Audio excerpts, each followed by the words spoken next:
All right, now then, where are we? Oh, we're at the angel of the Lord at Judges. All from a simple question, which could have been solved by somebody answering it just firmly in the first place. Which theology is represented by the angel of the Lord? The Moshite.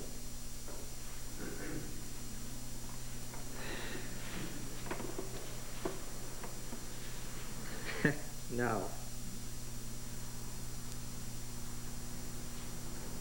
it's a big story, the Bible, isn't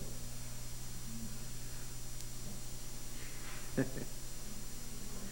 Mrs. Christoph said one morning in Sabbath school, such a big story. It's true. Yeah, well, we're reconstructing. We're reconstructing 35 centuries later. Isn't it surprising how much we do know? The fundamentalist view at least a lot of questions. Yeah. Now the angel of the Lord went up from Gilgal, where the sanctuary had been, to Bochim, this place meaning weeping ones, and he said, I brought you up from Egypt, and I brought you into the land which I swore to give to your fathers. I said, I will never break my covenant with you, and you shall make no covenant with the inhabitants of this land. You shall break down their altars, but you have not obeyed my command. Look, this is the first I hear of what? Yeah, reason. I didn't hear about any of this. Oh, now what question comes to my mind? Why did Joshua know this? When did all this happen? Yeah. How did this happen? I thought things were going fine. But you have not obeyed my command. What is this you have done? He said. And reading it after the fact, I'm saying, yeah, what is this that they've done? Which is down in verse 7, it talks about how faithful they were. Well, so now I say, I will not drive them out before you, but they shall become adversaries to you, and their gods shall become a snare to you. When the angel of the Lord spoke these words to all the people, just what the angel of the Lord said, I'm not going to go up among you in Exodus, and the people wept. When the angel of the Lord spoke these words to all the people of Israel, the people lifted up their voices and wept. And the name of that place was called Weeping Ones, and they sacrificed there to the Lord.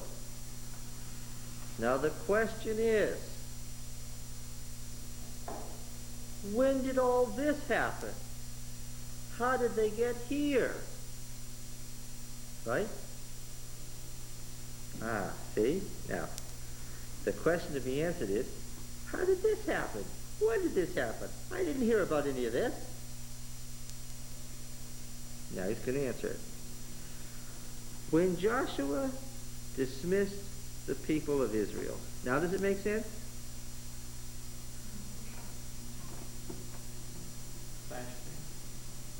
He's got to do what? He's deliberately led us up to the point, we're the hearers. He's deliberately led us up to the point where we have to have what? An explanation. All the way along I've had this problem. I still don't know why Joshua didn't conquer the whole place in his day. But I now have some idea of what's been going on in chapter 1. Now he's going to take me back over this territory in chapter 1. And where is he going to start from? His starting point is the day Joshua dismissed the people from the covenant ceremony, when they promised to put away foreign gods, which is why it was at the end of the book of Joshua. It's why he transferred it out of Joshua 8 and put it where he did. Because, of course, he put it at the last chapter of Joshua to anticipate this.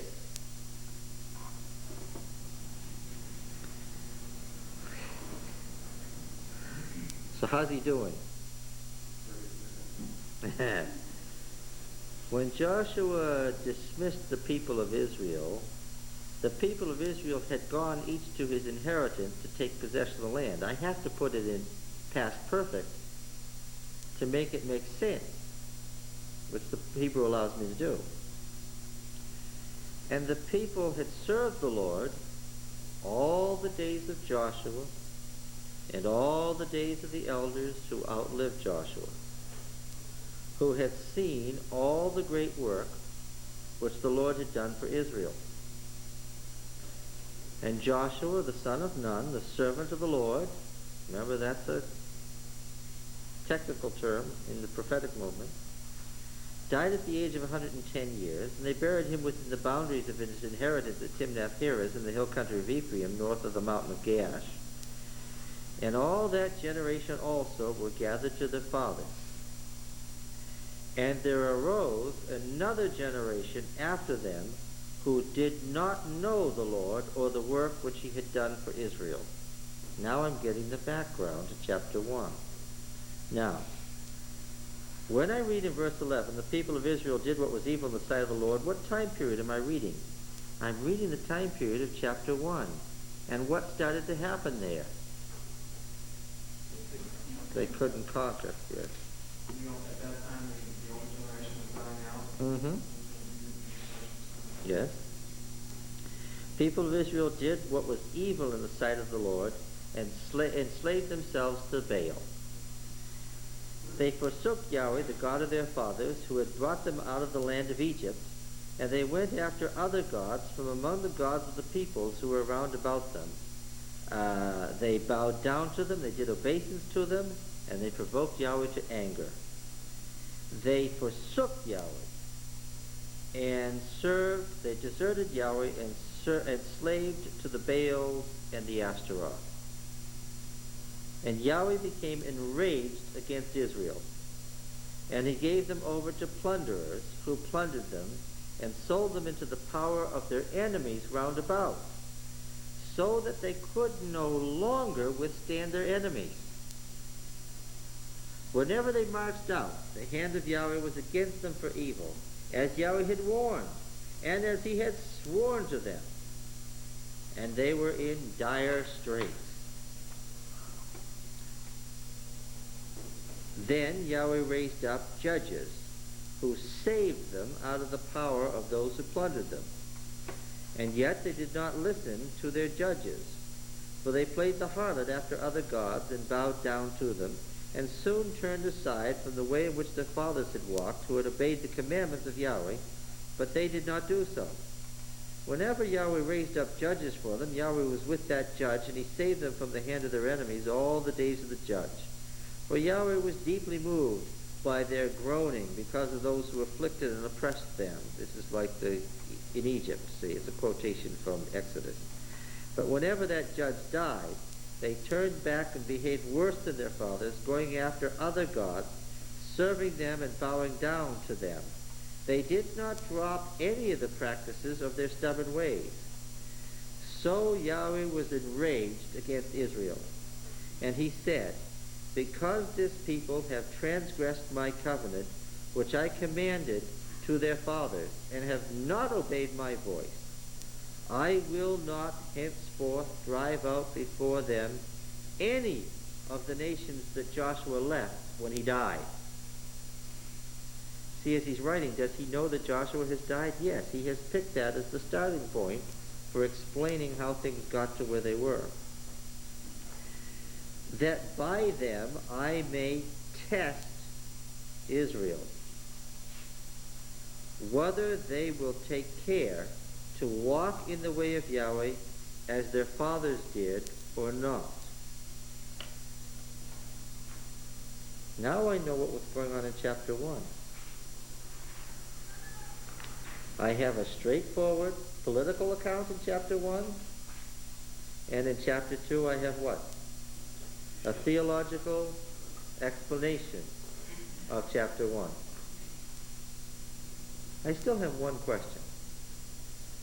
Since it's very clear that he's praising the generation of Joshua, why didn't Joshua conquer the whole land. Wasn't there some other place that said the land was too big for them and the beasts would... Verse 22. That by them I may test Israel, whether they will take care to walk in the way of Yahweh as their fathers did or not. So Yahweh left those nations, not driving them out at once. And he did not give them into the power of Joshua. So, saying that God, anticipating what was going to happen, deliberately, with foreknowledge, and with full intention, never allowed Joshua to conquer the whole land. So the later generations could be tested. So that the later generations could be tested. And just as I needed to know how Joshua was going to interpret Deuteronomy, to know what Deuteronomy was saying, how it was going to come about, when I finish Joshua, what do I need? I have unanswered questions that what? I must read Judges to find out. He's going to carry us along with this.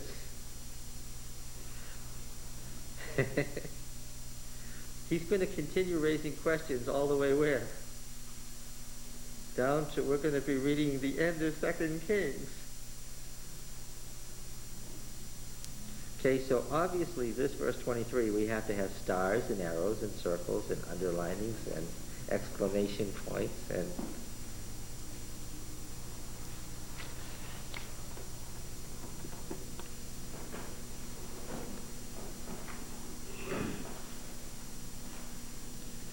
now these are the nations which Yahweh left to test Israel by them. That is, all in Israel had no experience of any war in Canaan. It was only that the generations of the people of Israel might know war, that he might teach war to such as at least had not known it before. These are the nations: 5 lords of the Philistines, all the Canaanites, the Sidonians, the Hivites that dwell on Mount Lebanon, from Mount Baal Hermon to the entrance of Hamath. They were for the testing of Israel, to know whether Israel would obey the commandments of Yahweh, which he commanded their fathers by Moses. So the people of Israel, there's two explanations there: the need for war and the test as to whether they would go to war. So the people of Israel dwelt among the Canaanites, Hittites, Amorites, Perizzites, Hivites, and Jebusites. They took their daughters to themselves for wives, and their own daughters they gave to their sons. And they served, they slaved to their gods. Well, now, what has happened to time in this chapter? What has happened to time? And he does this a lot. What had been our schematization of time up to this point?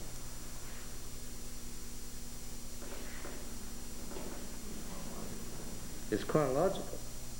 When you start reading Deuteronomy, what do you have? You have linear time. But when you get to Judges 2, what happens? Circular. Time becomes cyclic. Yeah. Israel is now doomed to what? To go around and around and around. And what's happening? Progress is not being made now. Yes. Well, they're not standing still. They're what? They're going in a circle. Time has become cyclic. They're doomed to repeat the cycle again and again and again. What? Well, they don't want to learn. Because what? They're choosing to slave to the Baals and the Ashtaroth. Okay.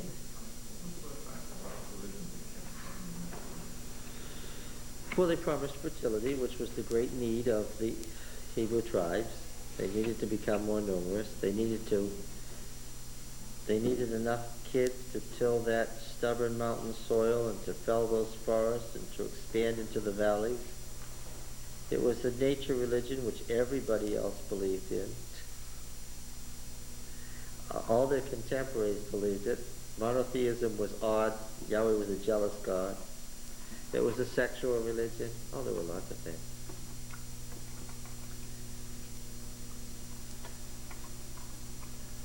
All right. There's a lot going on in Judges 1 and 2.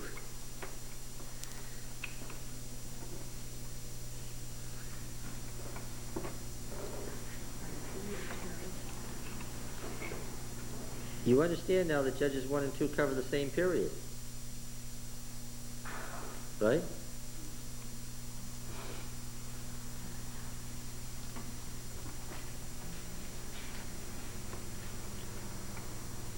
The purpose of Joshua dismissing the people was for them to go take possession of the land. That's what they didn't do. What they couldn't do.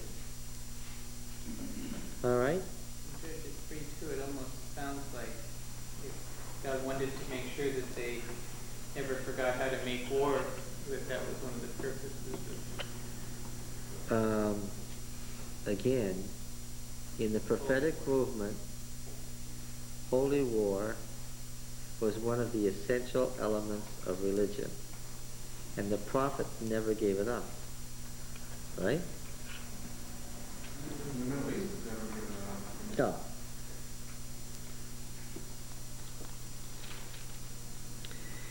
No. All right. Now, all of that was general. When we came to verse 7, we're getting into a specific, the beginning of the first cycle. So he has set the stage for explaining what's going on in what he's about to explain all the way through the end of chapter 16. All right? So if we read through now, we're going to read part of these cycles all the way down. In chapter 17 of Judges, we have a series of appendices that don't have anything to do with the book of Judges per se, that are just some illustrations of why you need a king. But now we're into the first judge. The people of Israel did what was evil in the sight of Yahweh, forgetting Yahweh their God and serving the Baals and the Ashtaroth. Therefore the anger of Yahweh was kindled against Israel, and he sold them into the hand of Cushan-Rishathaim, king of Mesopotamia. And the people of Israel served Cushan-Rishathaim 8 years. But when the people of Israel cried, well, it merely means that he's the king of both sides of the river. He's the head guy of both sides of either side of the river in the land of Cush. That's all it means. When the people of Israel cried to Yahweh, Yahweh raised up a deliverer for the people of Israel, who delivered them, Othniel, son of Kenaz, Caleb's younger brother. The Spirit of Yahweh came upon him. Notice the phrase, the Spirit of Yahweh came upon him. This is going to be one of the hallmarks of prophecy, right? What's a prophet? No. That's a backwards way of saying it. Someone whom the Spirit of Yahweh has would be the correct way of saying it. The word Navi is the passive of the Hebrew word to enter. So since it's the passive, what would it be? One who has been entered. Yeah. And that's the actual word that we translate prophet.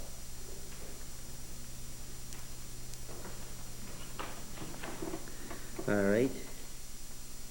Does that mean that the judges were prophets? That means that the judges were judges. Again, what did judgeship include? prophets and kings. Prophecy and kingship. Yeah.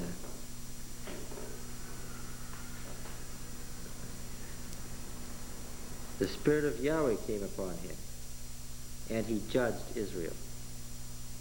The judges aren't called judges, they are called leaders. Sometimes we have Nagid, military commander. 8 of them are said to have judged Israel, using the verb, as we do here. That's where we get the noun. Why do we call them a judge? Because 8 of them are said to have judged Israel. Or in chapter 2 or 16, it used the word judges and we show. Yes.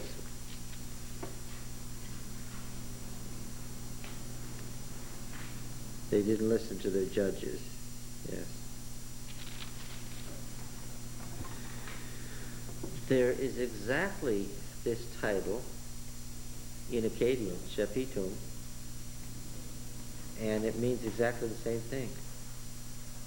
A military official, a commander, a national leader. A Shepitum is, in other words, when they used this term, judges, and he judged Israel, it was a recognized term for a national leader who was leader by virtue of representing the gods. Okay, there's even a similar term among the religious leagues of the Greeks. And of course, this was probably a league office. When the two leagues came together, where were the two centers of the two leagues? Check. Well, not Shechem. No, that wasn't the league center of the northern kingdom. Where was it? Shiloh. And Bethel was also the northern kingdom. You know better than that. What was? Hebron. How do we know it was Hebron? Other than it's mentioned as the most important city in Judah, other than it was David's capital for 7 years, how do we know it was Hebron? Because the city name means League City. That's right. And as I said the last time, only 2 weeks ago, a city named League City gives you a really big hint. All right. So what this judge was probably it may even have been an elected official who was the leader of the tribal league at any given moment. And it probably rotated among the tribes. In other words, it was a regular official. Othniel would have been from the Southern League, obviously. Othniel represents Judah, right? Yes. Now, after all this introduction, how we get from Joshua to Othniel, is there any other record about him? The Chronicles of Samuel? No. That's it. Nope. There's no other record of most of the people who are mentioned in Judges.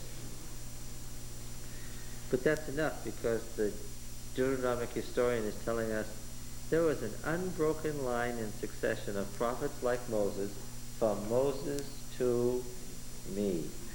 Yeah, that's pretty clear. That's written in between the lines on every page. Okay. That's what I have a question about. Okay. So the land had rest 40 years, and Othniel died, and the children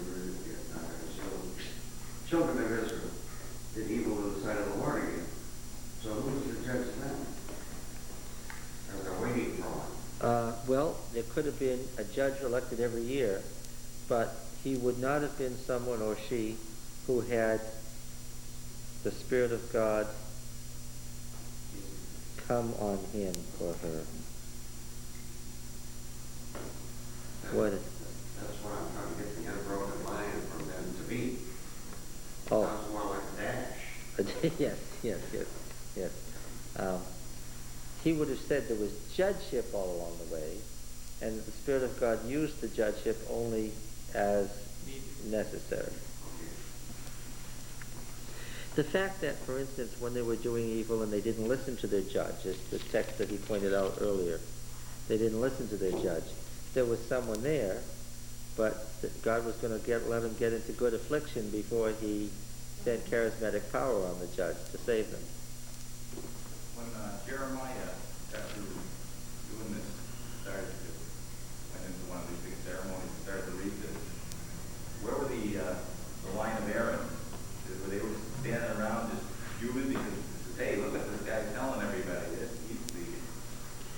As long as Josiah was alive, Jeremiah and the other Deuteronomists had nothing to worry about.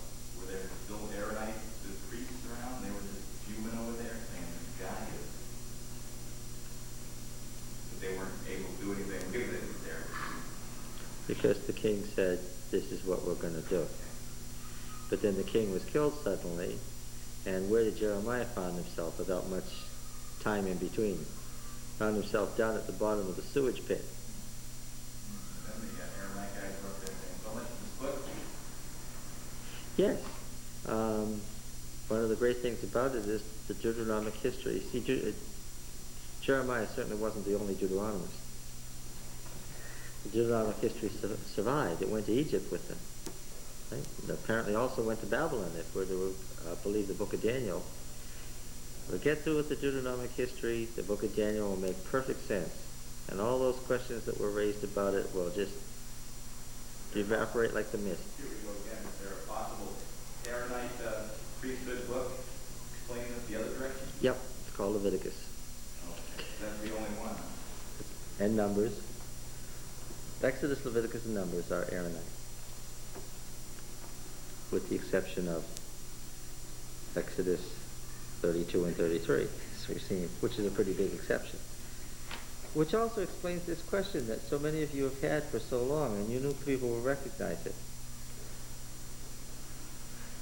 15 seconds after Moses makes the golden calf and gets slapped around badly by Moses, he becomes what? Did I say Moses? I mean Aaron. Yeah. Just momentarily after Aaron is described as having made the golden calf and being very bad indeed, what's the next thing that happens? He becomes the high priest. Wow, that was fast. That was a fast rehabilitation. When you recognize the stories are from different sources, and that once upon a time there was a book of Exodus that didn't have these 2 chapters where they are now, it makes a lot more sense. Yeah. All those questions that fundamentalists have that you don't have if you know the background. Now, let's see. So was Moses considered a high priest also? Oh, absolutely.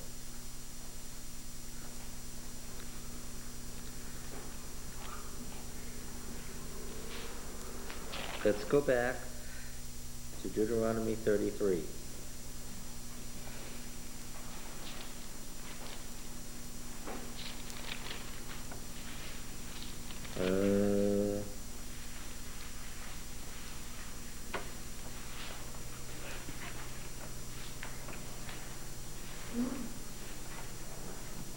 This is the original story now, as it was originally told. We're interested in verse 8. And of Levi he said, give to Levi thy Thummim and thy Urim, to thy godly one, singular. The problem is that the Hebrew doesn't say give to Levi, it says give to him. So the passage originally read, said this: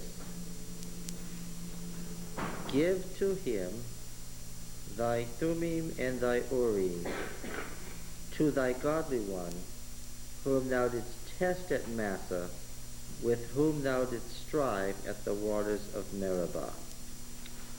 Okay, now let's go back to Exodus. What? It has to be Moses, of course. That's what we're coming to. When we go back to Exodus, the person who was tested at Massah and Meribah was Moses. What's unusual then about the statement in Deuteronomy 33? In its current context, it refers to whom? It refers to Levi, the tribe.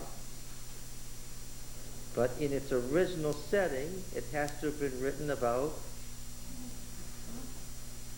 Aaron. Are you with us? No. Okay. Let's see if we can find these passages. Where's the story of Massah and Meribah?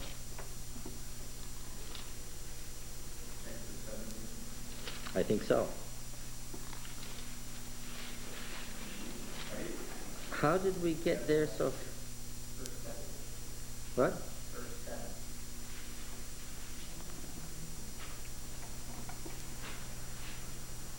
Yes, but that's not the part I'm interested in.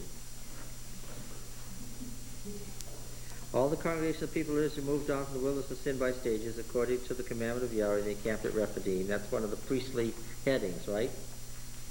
They found no water for the people to drink. Therefore the people found fault with Marjorie? Moses said, give us water to drink. Moses.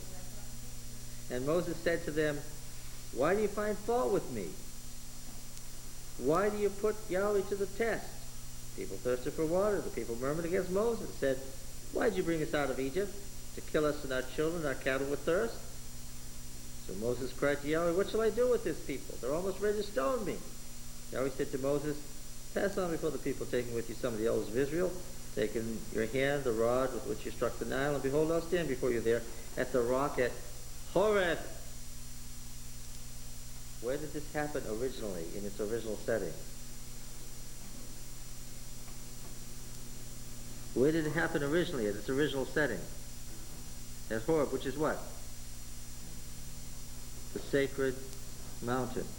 Well, in E, there's no mountain. I have to warn you that this is from E, and E never said it was a mountain. Who said it was a mountain? P said it was a mountain. Okay. And you shall strike the rock, and water will come out of it, and the people drink. And Moses did so in the sight of the elders of Israel. And they called the name of the place Massah. The and Meribah is really an insert. We shouldn't really put that there, because the fault finding of the children of Israel, because I put them to proof by saying, is Yahweh among us or not? We find a similar story in the book of Numbers, do we not? And where is that found?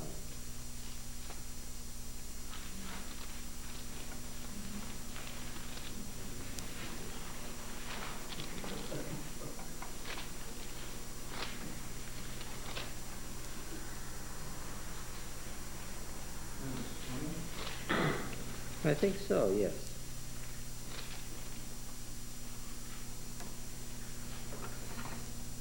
Now there was no water for the congregation, and they assembled themselves together against Moses. What do you find interesting here? The phrase, it doesn't, and against Aaron.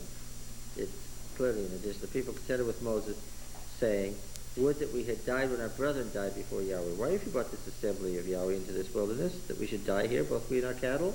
Why have you made us come up out of Egypt to bring us to this evil place? There's no place for grain or figs or vines or pomegranates. There's no water to drink. Then Moses and Aaron went from the presence of the assembly to the door of the tent of meeting and fell on their faces. This is which tent of meeting? The glory of Yahweh appeared outside, yes. And then Yahweh said to Moses, take the rod and assemble the congregation, you and Aaron your brother, tell the rock before the rise to yield its water. So you shall bring forth water out of the rock for them, give the place for the congregation. Moses took the rod as Yahweh commanded him. And Moses and Aaron gathered the assembly together before the rock and said to them, hear now, you rebels, shall we bring forth water for you out of the rock? And Moses lifted his hand, struck the rock twice, water came forth abundantly, the congregation drank. Now he said to Moses and Aaron, because you didn't believe me, and so forth, these are the waters of Meribah. In both stories, who's the actor originally? Moses. Yes. So Sharon, what's the answer to your question, was Moses considered a high priest? Who had the Urim and the Thummim in Deuteronomy 33? Moses did. All right.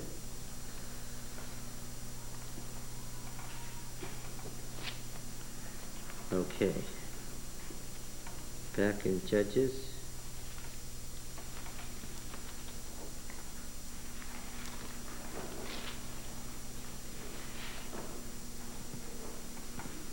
Well, okay.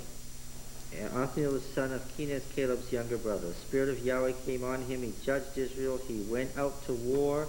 Leadership in the holy war is one of the functions of judgeship. And it's going to be one of the functions of prophecy. The king's going to be a leader in the holy war, and so is the prophet. And when Samuel's compromise comes in and we divide these two offices, is there going to be any problem with that? That's a setup for what? The king and the prophet are going to end up doing what? In conflict, absolutely. And Yahweh gave Cush and Rishathaim into the king of Mesopotamia into his hand. He prevailed over Cush and Rishathaim. The land had rest 40 years. And so this is a little bit of the rest that God had promised. But what had God promised? A complete rest. And they didn't have it. Then Othniel the son of Kenaz died. All right. Comments? Well, in absolutely no time at all, we did 2 chapters.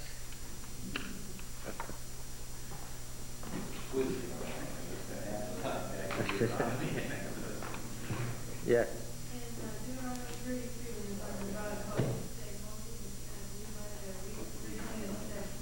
Said he.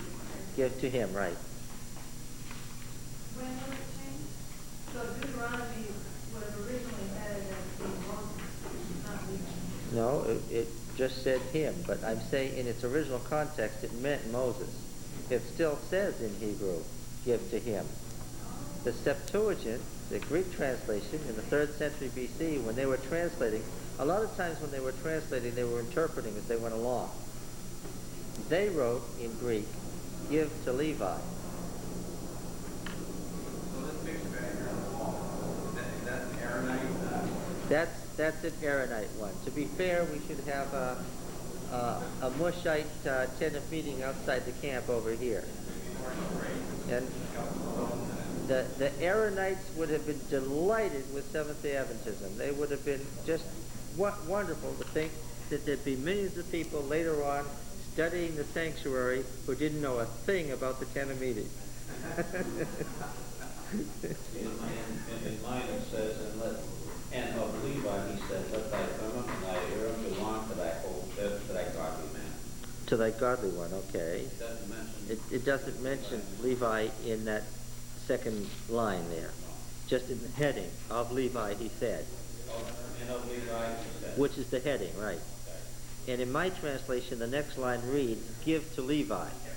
But there's a footnote that explains to me that it is not, that the Hebrew doesn't say give to Levi. Yeah. So your translation is correct. Mine, which is the RSV, is made it up. Caiaphas, which line? Zadokite. Sadducee. Good question. Which line? A Sadducee. Sadducee is just the Greek word for Zadokite. A Zadokite. David's 2 high priests were Zadok and Abiathar. Which was Zadok?